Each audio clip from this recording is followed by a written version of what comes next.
sahabat Kompas, selamat datang di video part 3 Generasi Cuan. Kita masih bersama Mas Hafir. Kita masih ngobrol ini soal dana traveling. Tapi sebelum kita tadi mau bahas yang nonton video part 2 ya, gimana sih cara dapat cuan di traveling? Ini kita dapat pertanyaan loh, dapat dari sahabat Kompas di Instagramnya. Kita baca dulu ya, dari yang pertama dari @andinsekar. Gimana ya biar bisa traveling bareng orang tua tapi tetap cash flow aman sampai akhir bulan? Yes, oke. Jadi kalau sama orang tua itu kita lihat dulu orang tua kita tuh tipenya kalau jalan-jalan tuh senangnya seperti apa. Ada tipe orang kalau dia jalan-jalan senangnya adalah duduk makan, nyobain makanan khas. Ada tipe orang tua yang kalau jalan-jalan senangnya melihat objek wisata. Ada juga tipe orang tua yang senangnya kalau jalan-jalan belanja. Kita lihat dulu values-nya dia apa. Dan kadang-kadang bapak sama ibu kita values atau nilai-nilainya beda. Suka beda ya? Ya, kadang-kadang ibunya senang belanja atau bapaknya senang belanja. Dan ingat kalau belanja tuh kok selalu dikaitin sama cewek melulu. Cowok juga banyak kok senangnya belanja. Mas Hafir suka belanja? Aku enggak, biasa aja malah. Aku lebih senang makan gitu ya. Jadi biasa values. Jadi kita kenalin dulu apa yang penting buat mereka ketika traveling, dan dari situ kita bisa susun, kita bisa pilih kota mana yang ingin kita tuju, dan kita bisa bikin rencana perjalanan untuk masing-masing dari mereka. Kalau mereka nilai atau prioritas jalan-jalannya sama, yang dipentingkan tuh sama-sama kulineran, lebih mudah. Tapi kalau beda, nah kita mesti bisa cari ini, oke, kita hari ini khusus buat mama, hari ini khusus buat papa, mama temenin, dan sebaliknya. Seperti itu. Kemudian libatkan juga atau hitung harinya. Tapi ingat sih, biasanya kalau tujuan untuk belanja atau senangnya belanja, anak biasanya akan keluar uang lebih mahal lagi. Kalau belanja lo ya, lebih mahal lagi. Jadi kita bisa kasih pengertian, papa, mama yang mau belanja, tolonglah kita batasi belanjanya barang-barang yang memang hanya ada di tempat itu aja. Misalnya kalau ke Makassar ya udah beli apa namanya yang untuk usap-usap atau apa namanya minyak kayu, minyak itulah ya, minyak tawon misalnya kayak gitu-gitu. Nah, itu hanya ada di sana gitu. Go ahead, silakan gitu. Ya, dan itu di sana botolnya gede, di tempat kita tinggal mungkin nggak ada gitu. Jadi fokus ke barang-barang yang ada di situ. Berarti diskusikan dulu ya orang tua mau kemana ya, betul. Supaya cash flow kita tetap aman nih nanti setelah traveling. Oke, kita ke pertanyaan yang kedua. Halo, aku sengaja pakai second account karena aku malu kalau ketahuan yang orang yang aku kenal, karena aku mau tanya gajiku masih UMR, UMR Jakarta, tapi pingin banget nyobain traveling jalan-jalan gitu. Tapi gaji masih UMR dan aku anak kos. Kira-kira gimana ya cara atur keuangannya? Misalnya aku mau ke Bali gitu. Oke, jadi pertama sekali lagi adalah tidak begitu penting penghasilan bulanan kita berapa ya, tapi nggak, memang yang penting minimal dia UMR udah oke, tapi yang penting adalah berapa banyak yang kita bisa tabung atau bisa kita kumpulkan dari situ. Kalau kita menabung banyak atau mengumpulkan banyak, biasanya kita bisa lebih luasa untuk belanja atau pergi traveling itu tadi. Dan kalau ditanya berapa banyak dari UMR tersebut yang sebaiknya ditabung atau diinvest untuk persiapan jalan-jalan, minimal 10%. Oke, 10% dari pendapatan dari ya? pendapatan atau take home pay yang dia dapatkan di rumah. Kalau mau lebih mantap lagi 30%. Jadi intinya minimal 10%, tapi kalau mau lebih cepat bisa 20 atau 30%. Tipsnya seperti itu. Dan satu lagi juga dia baiknya beli tiket dari jauh hari dan hindari transportasi yang jatuh-jatuhnya weekend. Dan itu akan lebih mahal kan gitu. Biasanya tipsnya itu adalah pergi Selasa atau Rabu. Oh, weekdays ya? Weekdays, Selasa atau Rabu. Tapi sekali lagi tidak rutin seperti itu, tergantung musim, tergantung bulannya. Tapi gambaran besar itu Selasa atau Rabu itu paling oke. Oh, oke. Bisa dicatat ya dari Milky Way. Itu dia tadi. Yes. Kita ke pertanyaan terakhir dari Iren Damayana. Bisa nggak traveling ngehasilin uang? Can you share the tips? Selain dijadiin konten dan berharap banyak itu viral, aku nggak bisa kalau itu. Makasih banyak. Ya, kalau bicara jadiin konten segala macam, sekarang semua orang jadi host. Ya, semua orang jadi host ya. Minimal host dari acara dia sendiri di YouTube gitu ya. Tapi kalau misalnya kita bicara menghasilkan uang, dia bisa buka jasa just tip. Oh ya, yang sering dilakuin anak-anak muda ya. Iya.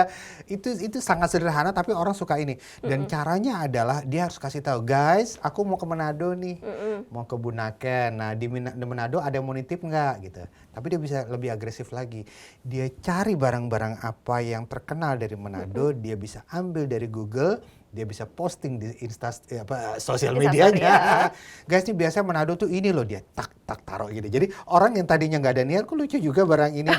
Dan nggak hanya barang, nggak hanya baju, nggak hanya apa gitu ya. Tapi juga cake, kue, makanan khas, makanan kering misalnya, ya ambil dari Google, screenshot, masukin di sosial media kita. Guys, ini biasa dari kota ini, biasa ini loh, biasa ini, ada yang mau nggak nih? Boleh nih, mumpung aku ke Manado, paling lambat jam segini, tanggal segini, dan ini nomor rekeningnya ya.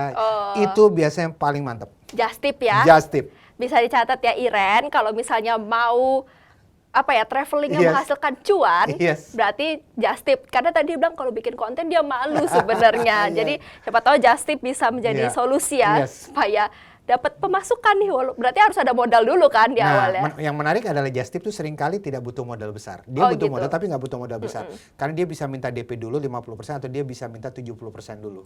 Seperti itu. Tapi kalau misalnya dia hanya kue-kue kecil, mungkin kita bisa pakai modal kita dan minta DP 50% dulu nggak apa-apa. Tapi kalau misalnya agak besar, kita bisa minta DP 70% lah, seperti itu. Tapi jangan lupa juga bahwa sekarang ada marketplace.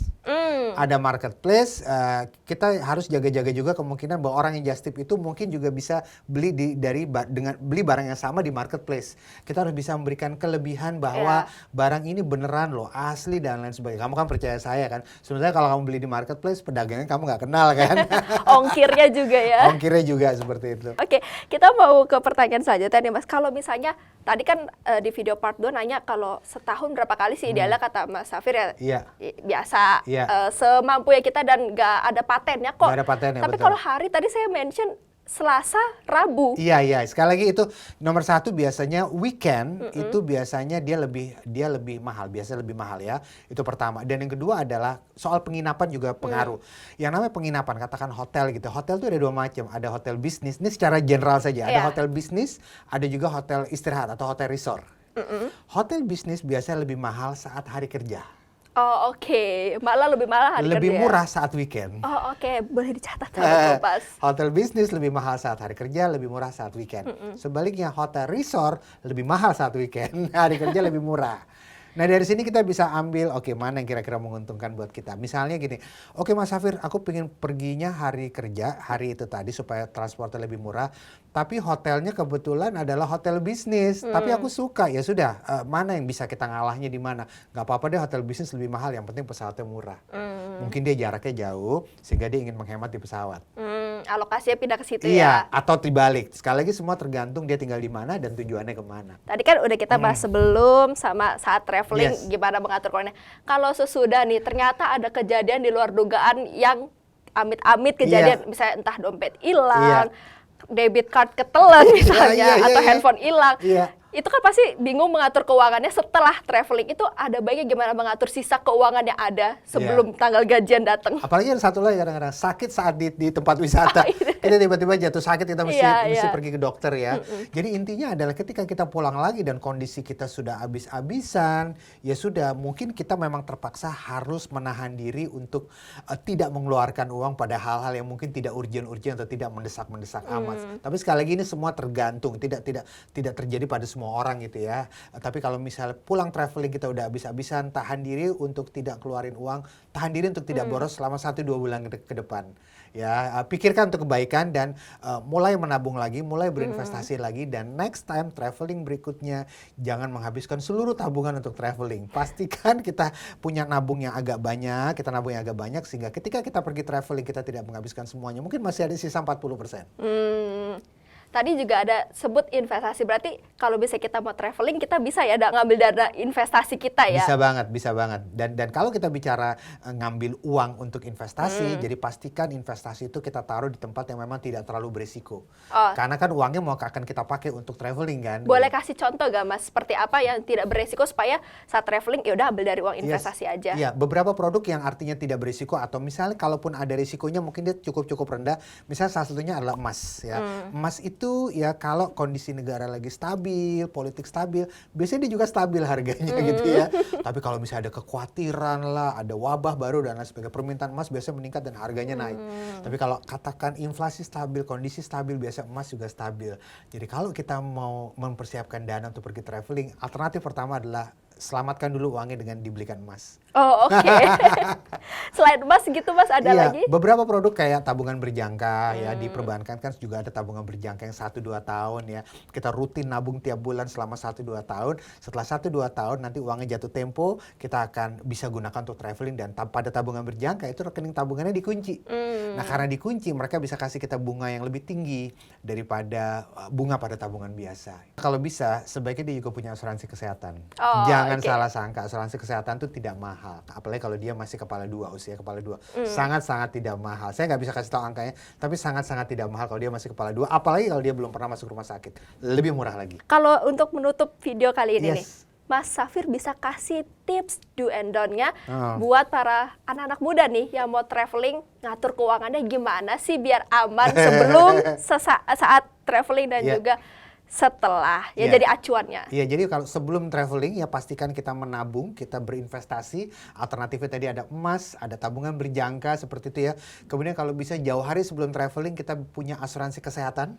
Ya, sangat tidak mahal. Kalau usia masih kepala 2 sangat-sangat murah, terjangkau banget gitu ya.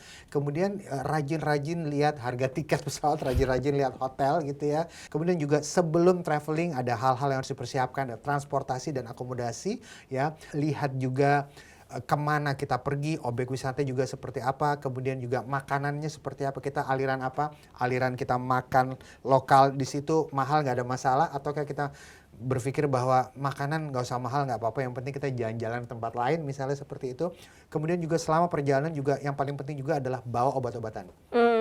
Obat-obatan sederhana, ya obat-obatan flu, obat-obatan, lihat juga, perhatikan juga cuaca, mungkin tidak dingin tempat yang kita tuju, tapi sering hujan. Sama aja ya? Iya, sama juga jatuhnya gitu ya.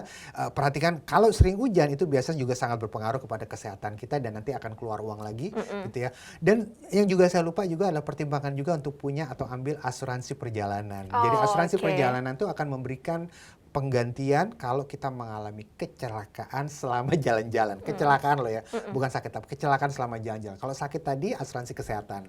Nah, setelah jalan-jalan yang harus kita perhatikan itu adalah kalau misalnya kita habis banget tabungannya, next time jangan lagi, tapi kalau kita habis banget ya pastikan kita menunda pengeluaran besar selama 1-2 bulan ke depan setelah kita pulang jalan-jalan. Oke, itu dia sahabat Kompas tips do and don't-nya supaya traveling aman nih, tetap ada cuan, investasinya tetap jalan, travelingnya, healingnya juga tetap jadi pulang-pulang nggak stres ya. Pulang-pulang nggak stres, betul. Oke, makasih banyak Mas Safir Senduk sudah berbagi bersama sahabat Kompas di Generasi Cuan. Oke, sahabat Kompas, terus saksikan program Generasi Cuan di YouTube kompas.com. Jangan lupa di-subscribe dan juga nyalakan lonceng notifikasinya supaya episode-episode baru Generasi Cuan lainnya kamu bisa tonton dan juga tonton konten-konten kompas.com lainnya. Sampai ketemu di episode Generasi Cuan lainnya. Melis, Mas Safir dan juga tim yang bertugas pamit undur diri. Sampai jumpa di Generasi Cuan yang lainnya. Pastikan kamu jadi generasi yang pandai melihat peluang.